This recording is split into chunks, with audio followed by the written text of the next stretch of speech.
Aí depende de cada caso. Por exemplo, tem desproporção cefalopélvica, que é um bebê macrossômico grande para o quadril, para a pélvica daquela paciente. Então, um parto de distócia. Aí a gente vai falar sobre distócia de ombro.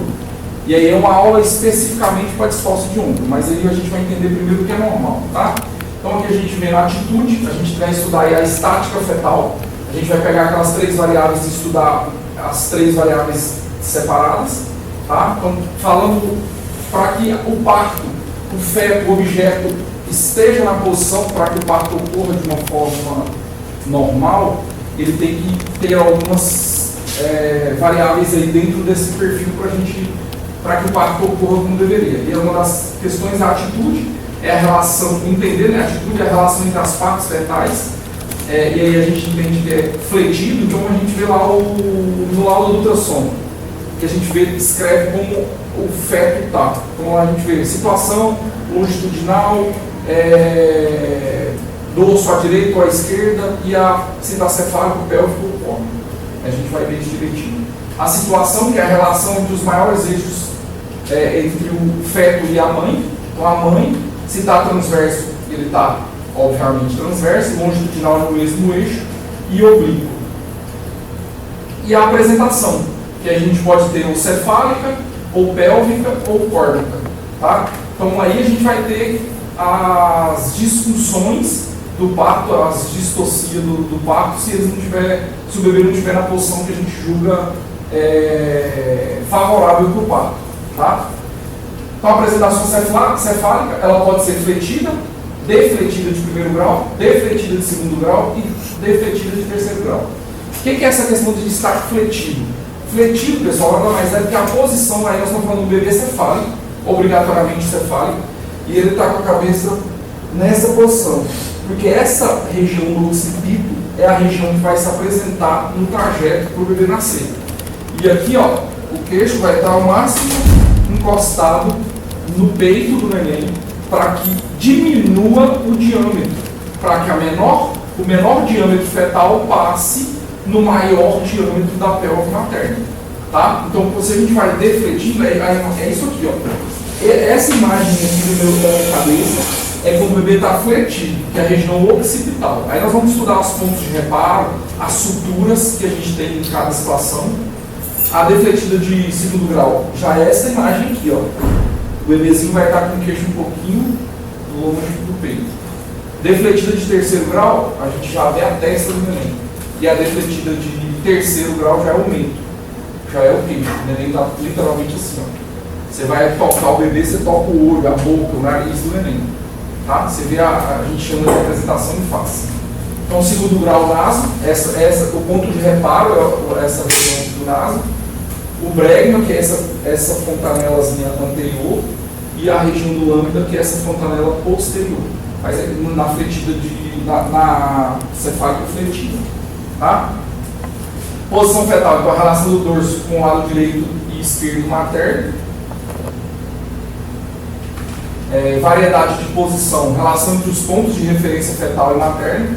E isso, pessoal, o que a gente tem que entender é que no parto existe uma rotina que o neném tem que fazer para nascer. Então, dependendo do ponto de reparo, eu sei quanto grau de angulação ele ainda tem que rodar para ele descer. Porque um parto eutóxico, ele nasce em occipito púbico, ou seja, a nuca do neném toca o púbis da mãe para nascer. Entre aspas, ele nasce olhando para a região posterior da mãe, nasce olhando para baixo. Dá para entender esse raciocínio que eu estou fazendo? O nenenzinho está em posição cefálica. O bebê está descendo, nascendo com a cabecinha para baixo. O bebê nasce olhando para baixo. Isso fazendo uma analogia na paciente em litotomia, a paciente que está naquela posição ginecológica. Não estou dizendo, nós não estamos discutindo agora a questão de qual é a posição melhor para nascer. Mas é só para vocês entenderem, a paciente está em posição ginecológica, o bebezinho está nascendo olhando para trás. Tá? Então a região occipital está no pubis. E isso é a grande maioria. Porque o bebezinho que nasce em OS, que é o occipito sacral, ou seja, nasce olhando para frente, e ele demora mais para nascer. Então quando a gente traz a mecânica do parto para a fase seguinte do parto, às vezes a mecânica justifica por que as fases clínicas não estão evoluindo como deveria.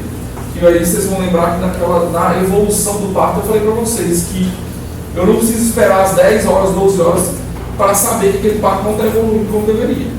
Então, se eu ver que esse neném está numa apresentação de face, por exemplo, eu sei que esse neném tem um diâmetro maior para vencer a cabecinha dele, por uma questão de posição, tem um diâmetro maior para passar pelo canal, pelo estreito da pelve materna, para nascer. Então, esse neném vai nascer no período possível, esse neném vai ser um pouco mais demorado. Tá? Vou falar para vocês, eu vou mostrar isso em centímetros já já. Aqui eu coloquei para vocês, ó, o bebê está olhando para baixo. Tá? A gente tem lá a lambdoide, fontanela lambdoide, que é o parto em bebês fletido. Que é essa posição, mais uma vez, queixinho no peito e aqui o canal vaginal da paciente. E a sutura sagital. Tá? A fontanela bregmática, que é aquele ponto de reparo aqui, ó, bregma, que é a hora que você toca, é a parte mole que você está avaliando. Porque eu não estou conseguindo visualizar o bebê lá igual a gente coloca aqui não, pessoal. Lá na hora é no toque, no dedo. Então você vai avaliar a sutura, que é a distância de um ossinho para outro. E aí a gente vai arrastando o dedo para a gente avaliar qual é a fontanela que está ali na mão. E lógico, se você tocar aqui o nariz do neném, ficou claro qual é a apresentação, se o bebê, obviamente, é defletivo, mas qual é a deflexão. Tá?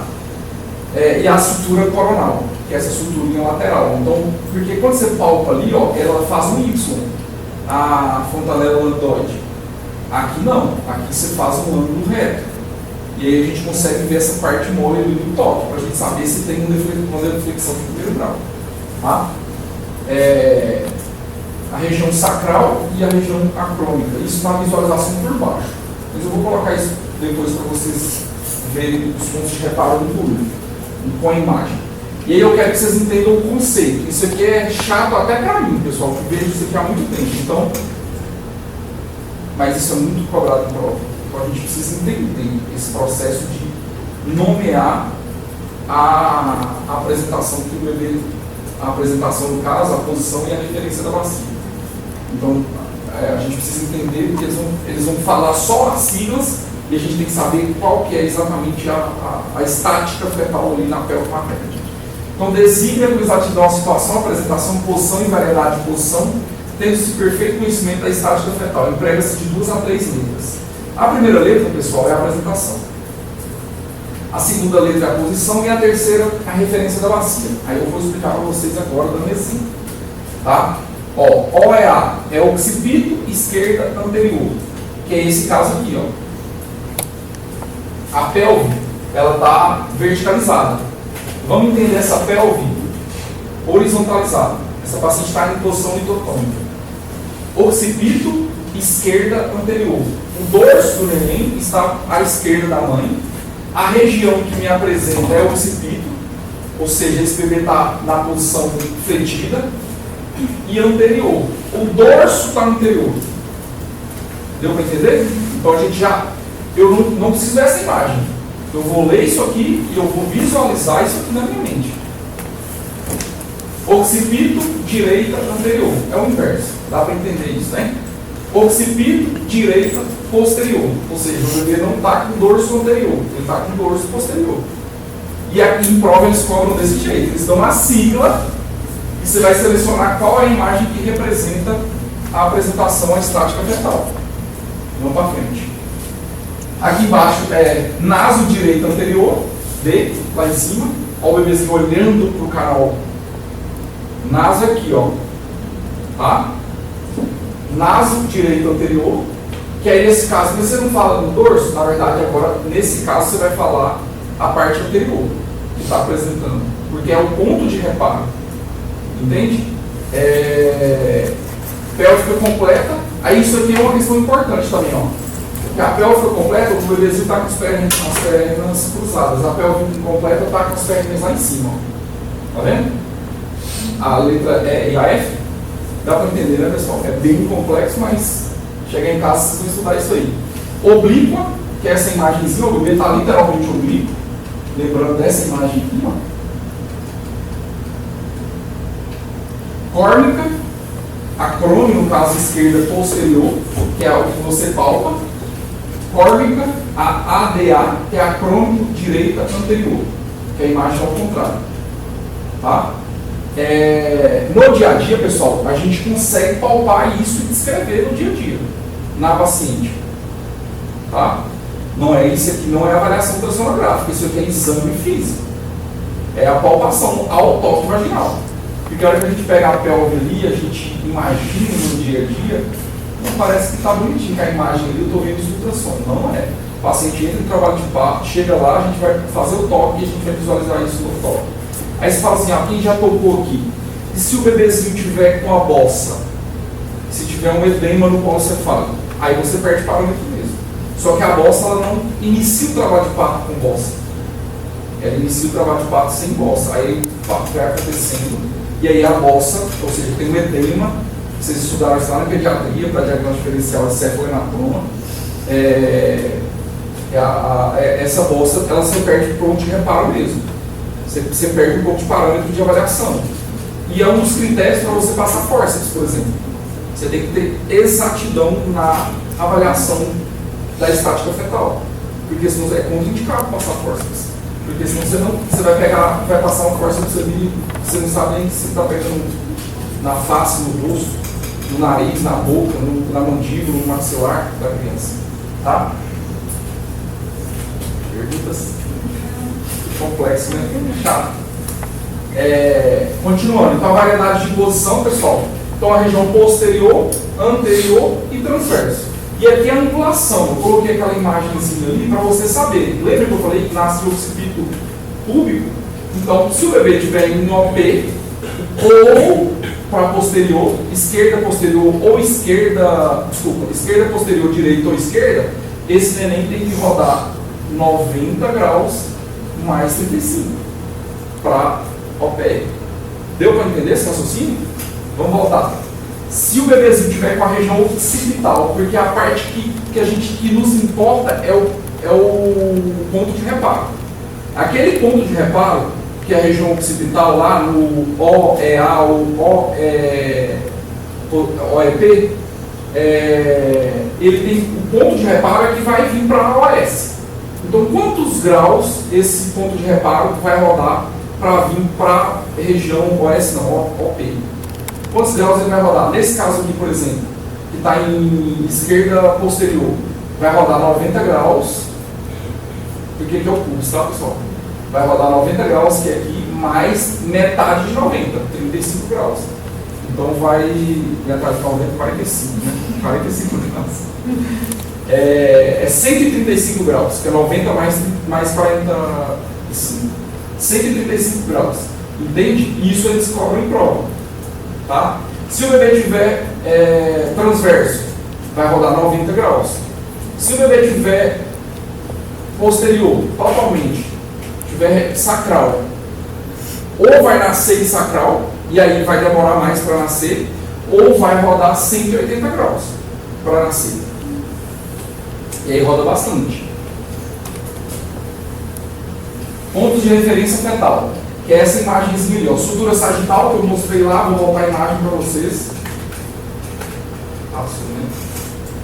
Aqui, ó. A sutura sagital e a sutura coronal. Vamos voltar lá. E a metópica aqui embaixo, ó. Vamos lembrar dessa imagem aqui. O bebê está olhando para baixo.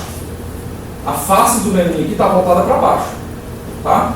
Então vamos repetir. Sutura sagital, a sutura lambdoide lá, sutura coronal e a sutura metópica. Vamos para frente. Sutura sagital, apresentação cefálica fletida. Então, a imagem é exatamente essa. Você vai palpar a sutura sagital. Sutura sagital e metópica, cefálica fletida de primeiro grau. E no toque ele vai achar ali a falha, que é a fontanela, e aí você vai na continuidade do osso. E aí você vê uma falha e tem outra continuidade de osso. Defletida de segundo grau. Então ele está um pouquinho assim. Na verdade o canal vaginal está aqui, ó. Eu vou tocar a parte anterior do polo cefálico. Sutura metópica, que é a defletida de segundo grau. Linha facial, que é a raiz do nariz até o mento, defletida de terceiro grau. Sulco interglúteo, que aí é na pélvica, com a apresentação pélvica. E o gradiato costal ou acrônio transversal, que é quando o bebê está transverso. Tá? Deu para entender? Continuando, aqui é um resumão, então. Pontos de referência, linha de orientação e símbolos das diferentes apresentações. O bebê está longitudinal, ele está pélvico ou cefálico? Está cefálico. Está fletido ou defletido? Está fletido. Aí a gente tem um ponto de reparo lambda, que é a região lá occipital. A linha de orientação é a sagital. E o símbolo é o óculo, que a gente vai começar por aí. Se é defletido, o bregma, ou fronte, ou face. Bregma, glabela ou mento, que são os pontos de referência. E a sutura sagitometópica, linha metópica ou linha facial. Aí a gente dá o B de bregma, o N aqui da glabela e o M de mento. Não, o bebê está pélvico. A crista sacrococcígea ou sulco interglúteo. E aí a gente vai colocar um S. Córnica, acrônio, dorso e a linhazinha A do acrônio. Deu para entender, né? Aqui, pessoal, a gente está longitudinal, cefálica, fletida, representam mais de 90% dos partos. Tá? Então, mais de 90% dos partos, o bebezinho nasce fletido, que é a forma mais rápida, que é o fisiológico. Se a gente sai do fisiológico, a gente desceu para defletido, a gente já tem tempo de parto maior. Tá? A gente sai daquela aula lá que a gente deu de fases clínicas do parto, e aquele tempo para a evolução do parto muda.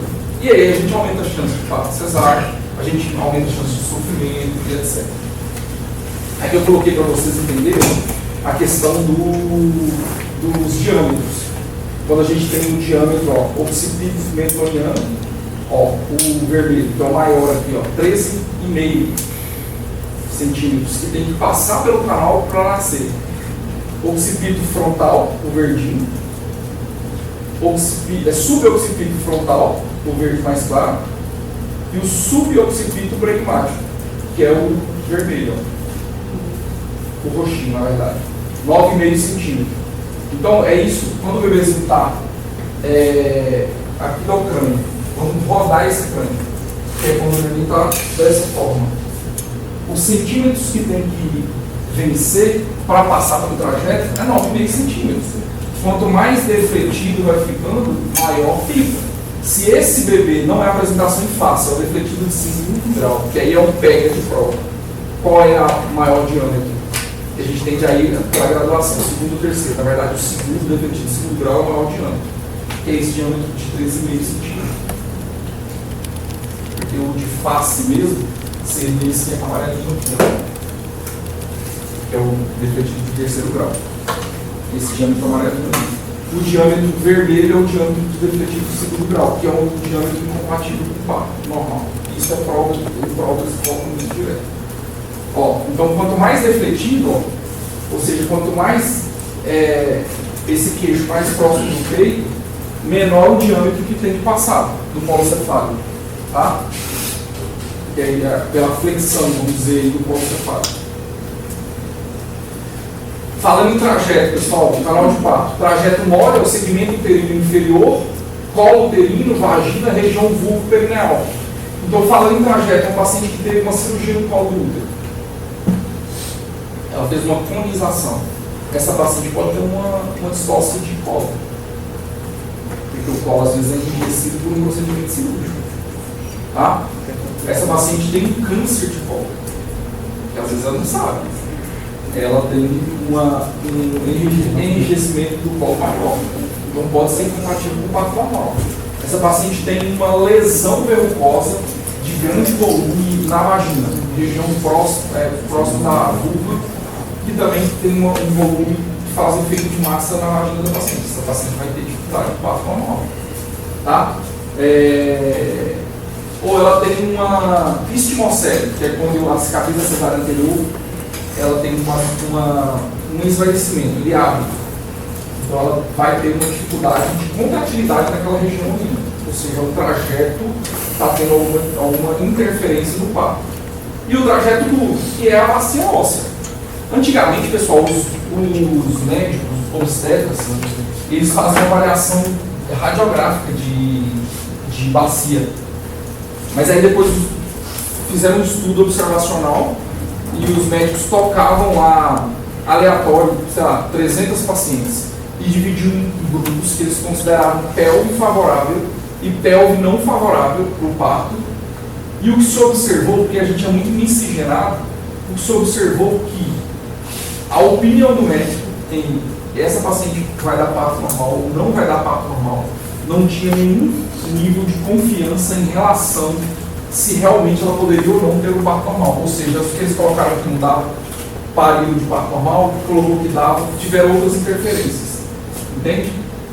Acho que ali atrás está dando problema, né? Ficou claro isso? E aí eu vou falar das pelves também. Então, os tipos de bacia, a ginecóide, que ela é melhor para parto, que é mais favorável, e as espinhas ciáticas normais, porque elas, que é essa aqui, ó, tá vendo? Claro que o canal é bem arredondado, não vamos falar em oval, porque o oval é aqui embaixo.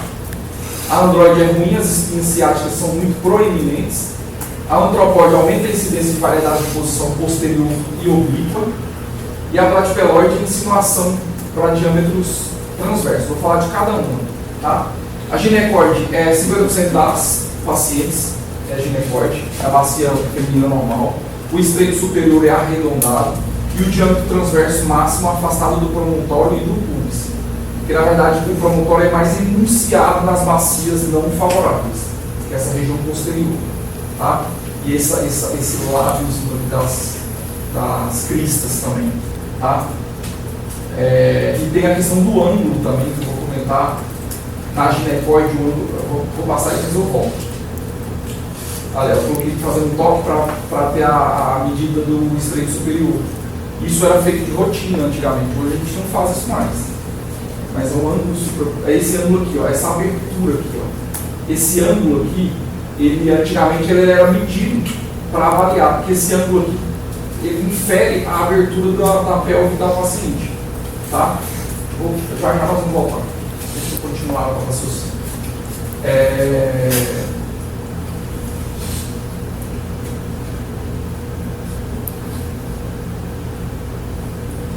Continuando. A chanfradura ciática é ampla, a espinha ciática são não proeminentes, o sacro é largo e côncavo, o diâmetro bisciático é grande, o diâmetro antero-posterior e estreito superior são grandes. O prognóstico é bom.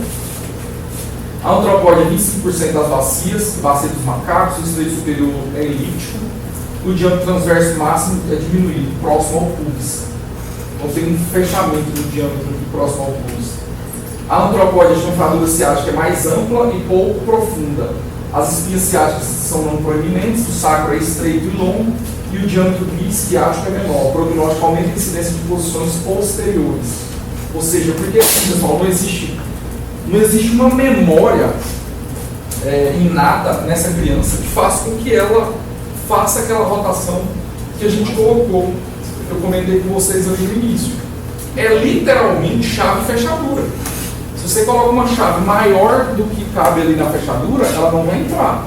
É literalmente o objeto rodar em cima da posição da fechadura. Então, aonde é mais fácil de nascer, ou seja, não é aleatório que os bebezinhos nascem em occipito fluido, é porque é a posição que encaixa chave e fechadura. Né? E a gente, quando a gente estuda, a gente está falando toda a fisiologia do parto, bem numa bacia ginecológica, numa bacia ginecóide, tá? Porque é isso que ele coloca, que aumenta a incidência de posições posteriores, ou seja, o bebezinho no occipito posterior. E isso é por conta dessa posição posterior mais aberta um pouquinho, da bacia. Então a androide, 20%, a bacia masculina, o estreito superior é levemente triangular e o diâmetro transverso máximo perto do sacro. E é um prognóstico ruim que aumenta as distócias e apresentações posteriores. Tá? A chanfradura ciática é estreitada, o sacro é estreito e longo e o diâmetro bisciático é reduzido. E a platypeloide, a última delas, 5% das bacias é a bacia achatada, O estreito superior é ovalado e o diâmetro transverso é aumentado. O diâmetrozinho aqui. Platipelóide, continuando. Chanfradura ciática ampla, espinha ciática proeminente. O sacro é largo e curto e o diâmetro biciático aumentado. O prognóstico tem maior distócia na apresentação.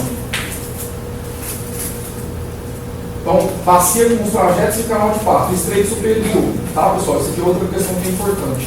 Conjugada anatômica, que é a vermelhinha aqui, ó, que é a região interna da borda superior do pubis, com a região posterior lá do sacro. Que normalmente esse diâmetro é 11 centímetros. Conjugada obstétrica, que é a verdinha, ó, que é a parte interna.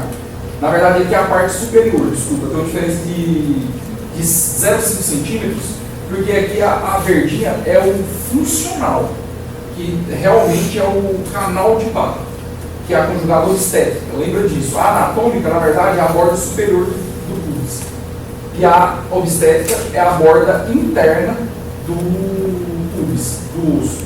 Tá? Que é a medida real que o bebê tem que vencer para nascer. E a diagonal, de 12 centímetros, que é a porção inferior do pubis. Tá? E os diâmetros transversos e os diâmetros oblíquos. Que a gente tem aí o transverso e o oblíquo da pelve, né? Então, o transverso e o oblíquo da pelve. Aqui até coloquei novamente, ó, a visão superior da pelve. Então, o diâmetro antero-posterior, transverso e os oblíquos. Tá? Então, eu coloquei só a medida para vocês verem a avaliação do estreito superior, como que é feito, ao dedo lá no pubis. Isso é possível fazer no dia a dia, mas não tem, a gente tem que estudar as bacias, etc. Mas hoje ninguém faz mais pelvimetria, que é essa medida da pelve, avaliação da pelve para avaliação de parto. Tá? Então ali, ó, a medida com o dedo, ó, e depois infere qual o tamanho do estreito. Tá? O estreito médio, lá a gente está falando de estreito superior. O estreito médio, importante o diâmetro ciático, é próximo de 10,5 centímetros, que é a linha zero de delírio. Quando a gente fala em delírio, pessoal, a gente está falando em altura de apresentação. Aonde o maior diâmetro fetal, no caso polocefálico, está na pelve materna. Porque a gente tem uma tendência a achar que a primeira parte fetal a gente vai dar a altura de apresentação. Na verdade, não. O maior diâmetro, a hora que a gente entra próximo das aurículas. A hora que você toca a cabecinha do neném, não é ali que você vai determinar em relação ao ponto de reparo do diâmetro biciático aí, onde que é a altura de apresentação. Então, em zero, significa que o maior diâmetro do polocefálico está exatamente nas espinhas. Tá? Se você tiver mais 1, mais 2, mais 3, é mais 1 centímetro a cada centímetro que vence no canal de parto. Se tiver superior a essas espinhas, é menos. Então, menos 1, quer dizer que tem 1 centímetro para chegar no nível zero de delírio. Menos 2 centímetros, menos 3 centímetros e menos 4, que é quando é o mínimo, que é quando o bebê está flutuante ainda, não está nem insinuado. O estreito inferior, que é a saída da bacia, é conjugada êxitos, de 9,5 para 11,5, que é lá a pontinha do cóccix, tá? Que é esse diâmetro aqui, ó, 9 centímetros aqui, ó. Tá vendo? Quando o cóccix, na gravidez, ele se torna móvel, a pontinha dele abre. Tá? E aí ele aumenta esse diâmetro no final da gestação.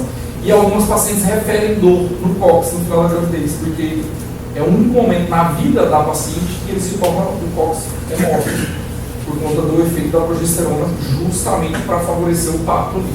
Tá?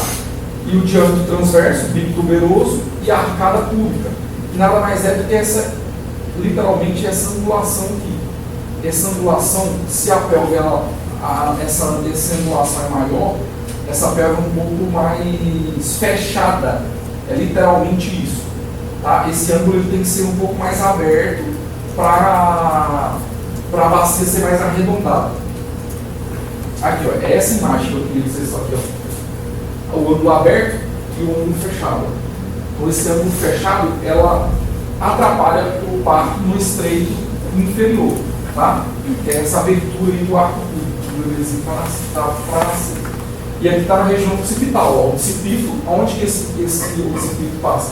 Para a região pública, tá? Então, é a imagem realmente de nascimento. E lá em cima, na ginecoide, ó, tá? Então, é bem mais favorável do que aqui e do que lá na Android. E aí nós vamos falar de motor. A gente falou lá de objeto, do feto, a gente falou do trajeto e a gente vai falar do motor. E aí, pessoal, para a gente falar em trabalho de parto, o diagnóstico tem que ser de motor, porque o trajeto já está lá, desde que o bebê foi gerado. E o objeto também. Então, tem que ter o start, que é o motor. Então, para isso, a gente tem que fazer diagnóstico de contrações efetivas. E aí eu vou comentar com vocês, acho que mais para frente um pouquinho, para a gente fazer esse diagnóstico. Teve um médico que começou a introduzir transdutores nas pacientes lá em Montevidéu. E aí, por isso que é descrito em unidades de Montevidéu. Hoje, obviamente, ninguém introduz transdutor em ninguém, né, obviamente. Mas o fato é que ele fazia isso para estudar a contração uterina. Tá? Então, daqui, ó, 120 unidades de Montevidéu, que é para justamente a gente inferir a contração uterina, se ela é uma contração efetiva ou não efetiva. E é isso, tem alguma parte da cardiopatografia que a gente consegue avaliar o tônus uterino também, apesar de que não tem função para avaliar contração efetiva. Mas o aparelho tem uma leitura da atividade uterina, tá? Aqui é só um esquema, mas eu vou mostrar para vocês que é tríplice gradiente descendente, que é essa imagem aqui, ó. A cabecinha, o polo cefálico, pessoal, o útero tem que fazer a força global para que a resultante seja o trajeto de nascer. Quando as pacientes têm contrações focais, e essas contrações podem ser dolorosas, vai ser insuficiente para dilatar o colo, para que esse neném tenha uma efetividade, empurrar esse colo lá embaixo. Tá? Então, o que eu quero dizer com isso? Aquelas contrações prodrômicas, elas podem sim ser dolorosas, mas elas não são contrações globais. Ela não ocorre de forma uniforme na musculatura uterina. Então, aperta às vezes do lado mais direito, do lado mais esquerdo, ou mais anterior, mais posterior, mas ela não é de forma global. Porque a partir do momento que você tem uma contração de forma global, você tem esse gradiente, que aí vai ter uma efetividade em relação a empurrar esse polo para que ele nasça no trajeto. Voltando aqui. Então, ó, quando a gente tem a contração mais efetiva, o tônus ele é uniforme em todas as partes do útero. Parte anterior, posterior, lateral direito e lateral esquerdo. Tá? E aí a gente tem um aumento dessa pressão amniótica sobre o neném. Porque o neném é aquela questão ovoide, que é o primeiro slide lá da aula. Né? Então, a musculatura ele exerce uma pressão na membrana amniótica e ele vai empurrar a resultante, onde o conjunto das forças se convergem. Tá? E aqui eu coloquei para vocês, ó, esse slide eu acho interessantíssimo, para vocês entenderem, pessoal, que a paciente aqui, ó, aqui embaixo a escala é em semanas. Ó. Então a paciente com 20 semanas ela já tem alguma contração. A paciente com 30 semanas ela já tem um aumento da atividade uterina. No momento pré-parto, ela tem um aumento da intensidade. Às vezes, no aumento da atividade, ela tem um aumento da intensidade. E aqui, ó, no início da dilatação, ela tem um aumento maior na intensidade e na recorrência. E no final da dilatação, ó, a intensidade. Olha o período sucessivo. Então, as contrações ficam muito mais intensas. Quando eu falo lá para a paciente, ó, isso em unidades de Montevidéu, tá vendo? Aqui na lateral, ó. Então, quanto maior a onda, maior a contração, maior o motor para que esse neném nasça. Porque, assim, ó, entenda, a gente tem uma contratilidade uterina que gera uma resultante, que empurra o neném para baixo no canal de parto. Se esse neném está imóvel, essa contração ela não ocorre totalmente como deveria.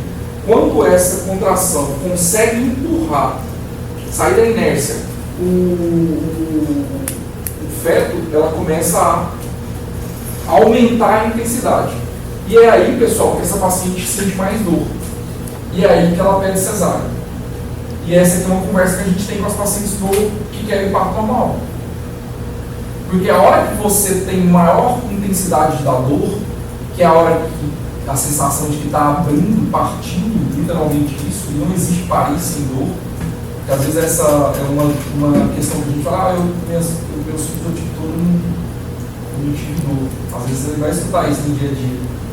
Existe uma produção de hormônio, e a gente libera isso nos estresses que a gente tem. A gente sofre um acidente na rodovia ali, a gente não vai lembrar do acidente como realmente ele ocorreu. A mesma coisa é paciente no parto. Tá? Tem uma liberação hormonal compatível com alguma amnésia pós-parto. Então ela lembra de flashes, mas ela não lembra integralmente como ocorreu. Então eu quero só para vocês entenderem que esse tipo de conversa a gente tem que ter no dia a dia. O parto é doloroso, uma das dores mais fortes. Mas a hora que ele fica mais intenso, que é no período expulsivo, que ele dura menos, que o parto já está acontecendo como deveria, é quando esse neném está entrando no trajeto. Ele está entrando no canal de parto. Esse neném está descendo, que é o período expulsivo. É ali, pessoal, que eu não posso fazer uma cesárea desnecessária. Porque é ali que a taxa de lesão é maior. Porque literalmente eu tenho que puxar esse neném de volta. Tá? É a hora que a paciente às vezes perde cesárea. Então é uma conversa que eu falo com elas. Ó, de 8 centímetros para frente, eu só faço cesárea se o seu neném quiser. Se ele não estiver tolerando o parto normal. Porque aí lembra nas fases clínicas que a gente comentou? A periodicidade de avaliação da vitalidade, no período expulsivo, pessoal, a gente tem que avaliar vitalidade de 5 minutos. Lembra que a gente conversou sobre isso lá? Isso no baixo risco. E por quê? Porque durante a contratilidade uterina, que é o próximo, que é esse slide aqui, ó, a gente tem uma contratilidade da fibra muscular uterina tão grande que você não tem fluxo sanguíneo no espaço interveloso. Então esse bebê não troca informação, sangue, fluido, oxigênio com a mãe. Então esse bebê não recebe nutriente no período de contração. Se eu tenho lá esse período possível, essa intensidade de contração com a recorrência de contração, eu aumento a chance de sofrimento ali. E é por isso que a gente tem que estar observando e avaliando a cada 5 minutos. Ficou claro? Até o nascimento. E depois do nascimento? Eu ainda tenho contração, que às vezes o paciente fala assim, doutor, você falou para mim que depois do nascimento acaba a dor. Não acaba 100%, mas ela continua ali uns 20% de intensidade ainda. Que aqui, ó, secundamento, que é a decutação placentária. Não está intensa como o período expulsivo, mas ainda tem uma intensidade importante. 6 horas pós-parto, você ainda tem uma intensidade. 12 horas, 24 horas. As pacientes referem isso no dia a dia. A hora que libera a ocitocina endógena, que ela amamenta, ela refere cólica, ela refere contração. E ela tem contração, e é isso que faz com que ela tenha uma proteção para as hemorragias. Porque isso faz com que o músculo feche esses vazios que ficam abertos ali durante o período gestacional. Porque o útero, pessoal, ele literalmente, quando ele contrai, ele oblitera esses vazios, por uma questão de contração mesmo dos vasos. Tá? Porque tinha um neném lá dentro e é imediato. A gente hoje mesmo nós temos uma cesárea. Imediatamente, não cabe a minha mão fechada mais. A gente tinha um nenenzinho de 3,5 kg e assim, é instantâneo. Você tirou o neném, o outro já vem junto e fecha. Assim, é um órgão interessantíssimo. Tá? Aqui eu coloquei só para vocês entenderem o que é dor. Porque a paciente ela refere contrações e não tem dor. E é literalmente a questão da intensidade. Ó, tem uma diferença. Aqui, ó, tá 0. Aqui não tem nenhum tipo de intensidade dolorosa. De intensidade dolorosa não, intensidade de contratilidade do músculo. Aqui você tem 10 milímetros de mercúrio, desculpa, 20 milímetros de mercúrio. E nesse momento aqui, você ainda não tem dor. Você tem uma intensidade, mas não tem dor. Você vai ter dor aqui, ó, mais ou menos de 30 para cima. Porque aí, pessoal, na hora de orientar, eu não falo para o paciente de contração uterina, eu falo dor. Na hora que você tiver dor de 5 em 5 minutos. Porque contração a gente acabou de ver com 20 semanas, ó, ela já tem alguma contração. E você pega a hora que ela deita na maca. Entendeu? A hora que você coloca a mão lá, ela deita na maca. Esporadicamente você vai pegar um caso ou outro de contração. E uma ou outra pode até ter um grau de dor. Tá? O que vai dizer realmente trabalho de parto é a recorrência. A gente conversou sobre isso lá na aula de fase seguinte. Ficou claro? E é uma duraçãozinha aqui, ó, se a gente for ver de 3 minutos. Mas a percepção, a palpação dolorosa é 1 minuto. Contratilidade uterina, que a gente comentou, e as funções de dilatação do isquio do colo, nessa região aqui, pessoal, ó, a setinha, tá? Porque está fixado o colo, esse colo tem uns ligamentos que seguram ele, a gente estudou isso lá em anatomia, tá? Que é o uterosacro, os cardinais, os paramétros, eles fixam o colo na pelve materna.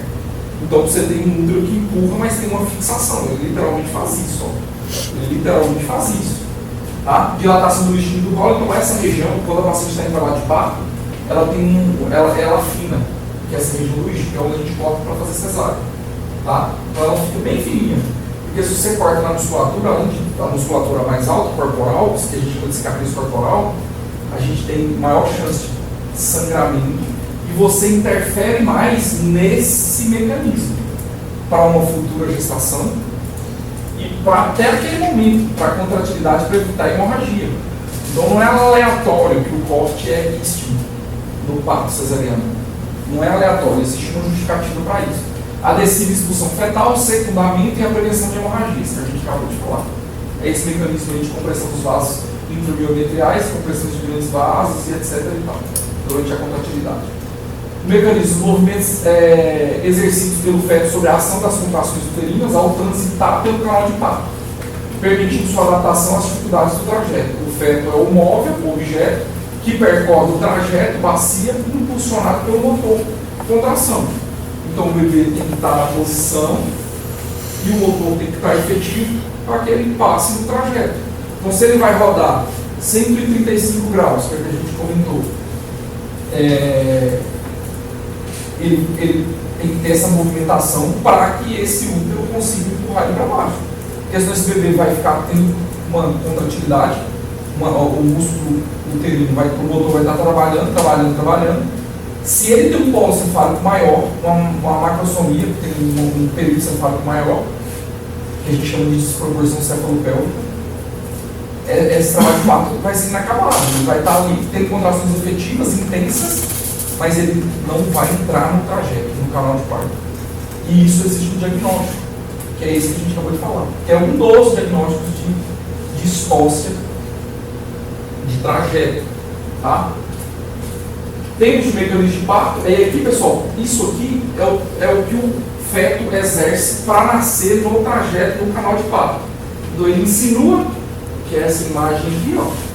Ó, o bebê insinua, tá vendo que o peito, o queixo vai lá no peito para diminuir, pessoal, o perímetro. Tá vendo que o bebê não está insinuado, aí ele insinua, que a gente chama de encaixada. Tá vendo? O bebê entra literalmente no quadril da paciente. E aí é importante entender que o bebê encaixou. Às vezes o médico estava ali no assunto e fala, encaixou. Significa que vai nascer? Não. Isso depende do motor. A gente acabou de ver. Você está em trabalho de parto? Está tendo contração? Se não está tendo, não tem nenhuma importância clínica o bebê estar encaixado. Ele pode estar ou não. Ah, mas ele está encaixado por algum motivo? Alguma contração efetiva não teve para empurrar o objeto lá dentro do canal. Mas está tendo naquele momento? Se não está, não significa que isso é efetivo para causar o nascimento. Então a gente vai ter a insinuação, a gente vai ter a flexão, que é por que tem a flexão? Está empurrando o neném lá. E esse neném tem que procurar a adaptação, chave fechadura, lembra sempre disso. Então ele flete. Não é porque ele fala assim, oh, meu Deus, acho que eu vou dar uma fletida para ver se eu nasço. Não, é questão de diâmetro, empurra. E aí essa força resultante vai fazer com que esse queixinho venha para procurar literalmente o menor diâmetro. E a rotação é isso aí, ó. Aí desce e rotaciona. Por questão de angulação, maior diâmetro. Tá? Deflexão e desprendimento, né? O bebê está assim, ele fletiu, e aí ele está lá em occipito esquerdo anterior. Ele vai rodar para o occipito púbico, rodou metade de 45 graus. E normalmente é isso. Rodou os 45 graus e veio para o occipito púbico. Aí ele começa a descer. Aí ele desprende. Ele desprendeu. A cabeça do neném está fora da vulva. Ele já está ali para fora. Aí você tem uma rotação externa.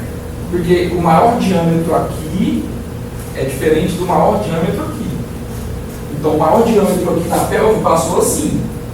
E agora esse maior diâmetro para passar, ele tem que rodar. Essa é a rotação externa. Ele roda interna, e aqui, ó, a cabecinha do neném está aqui. Mas vamos dizer que está aqui, ó, occipito, esquerda, anterior. Aí o bebê só roda isso. Aí nasceu. Estou olhando para vocês. Aí o bebezinho, ó, aí ele chegou na pelve. Por que ele roda? É externo. Aí ele faz isso, ó. Para o maior diâmetro pélvico, como incidir com o maior diâmetro fetal. Que aí é a liberação das espadas, dos ombros. Que aí é a rotação externa. Você deu o bebê fazer isso. O bebê nasce lá, olha, aí ele faz isso, ó. E aí nasce. Vocês vão ver esse vídeo que vocês verem, tá? É bem interessante, mas é rápido. Depois vocês colocam o slow motion para ver. E aí deu o desprendimento da cintura escapular. E aí nasceu. Por isso nós estamos falando do impacto fletivo. Porque, beleza, tem uma distorce de ombro. Cara, nas manobras, é uma aula só de manobra para tirar as espadas. Tem a parto pélvico, aí é uma aula só de manobras para tirar o bebê em trabalho de parto pélvico. E os defletidos e etc. Tá? Então, assim, entendeu o que é o fisiológico. Certo? Então, tem todos esses processos aqui. Rotação interna, deflexão, que o bebezinho, pessoal, tem a gente chama de posição de hipomóvel. É a posição de hipomóvel. Porque a hora que o bebezinho deflete, o próprio tônus muscular fetal alavanca para ele nascer. Porque ele usa o pubis de ponto de reparo e ele faz isso. Ó. Eu não sei se eu comentei com vocês alguma vez, o parto de um bebê em óbito morto, ele é muito mais complexo e difícil do que um bebê vivo. Porque o bebê morto não tem esse reflexo de flexão muscular. A hora que ele solta o desprendimento do pós-cefálico, ele usa o pubis, ele faz isso. Ó. E aí ele fez isso aqui, ele ajuda a descer mais rápido. E o bebê em óbito não, ele está sem nenhum tipo de vigor, de flexão, etc. Então ele é mais difícil. E além de tudo, ele perde a elasticidade da musculatura, do subcutâneo, das partes ósseas. Você tem uma frouxidão do pós-cefálico. O pós-cefálico é mais gelatinoso.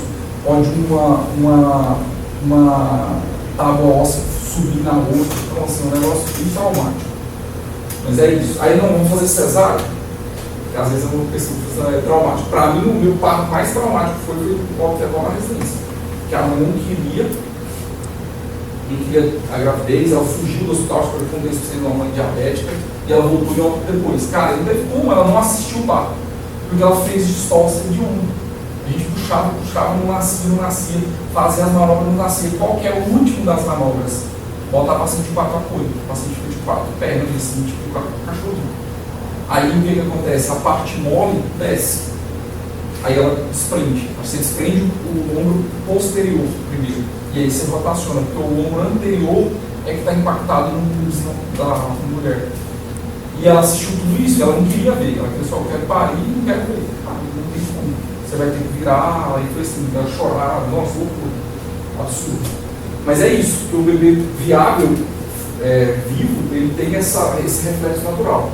E aí, estava puxando para outra situação, no parto pélvico, que é ao contrário, essa vitalidade fetal, ela atrapalha, porque a gente tem um reflexo de Mouro. Vocês lembram lá do reflexo de Mouro, que o bebê faz isso? É como se fosse sustasse. Se você puxa o neném, você estimula o reflexo. Então você está estimulando o neném no parto pélvico. Só que aí tem um detalhe, é tudo isso aqui ao contrário. O maior diâmetro é por último. Então você estimula o neném a abrir as espáduas ainda dentro do útero materno. Então você atrapalha. Então no parto pélvico você não pode puxar o neném. Porque se você puxa, você estimula. Você tem que não colocar a mão nele. Só se obviamente tiver alguma situação que tem que ser feita. Mas do contrário, vai parir lá, porque você não vai deixar cair no chão. Então se você puxa, ele faz o reflexo de Moore e aí você acaba atrapalhando. Então uma insinuação é a passagem do maior.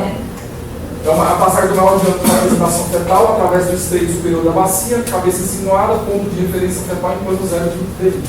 Essa imagenzinha aqui, ó. Flexão cefálica anterior-posterior, resultante da pressão axial da contração uterina sobre o feto e acavalgamento dos ossos do crânio. Pessoal, a sutura, um osso sobe no outro para diminuir o diâmetro. É um processo fisiológico. A gente até avalia isso lá na pediatria, na oncologia, na hora que você vai avaliar o bebê pós-parto. Você tem que avaliar um ossinho em cima do outro, tá? Para cavalgar, porque realmente só é um processo natural de um osso subindo no outro para diminuir o diâmetro, tá? Insinuação, assincletismo. Assincletismo, pessoal, é justamente isso aqui, ó. Essa imagem, imagina que a onda, a contração está empurrando o neném nessa vertente. A energia fica toda aqui no ombro. Ou o assincletismo, que aqui nesse caso é posterior, ou assincletismo anterior. Que a onda, ó, a vertente da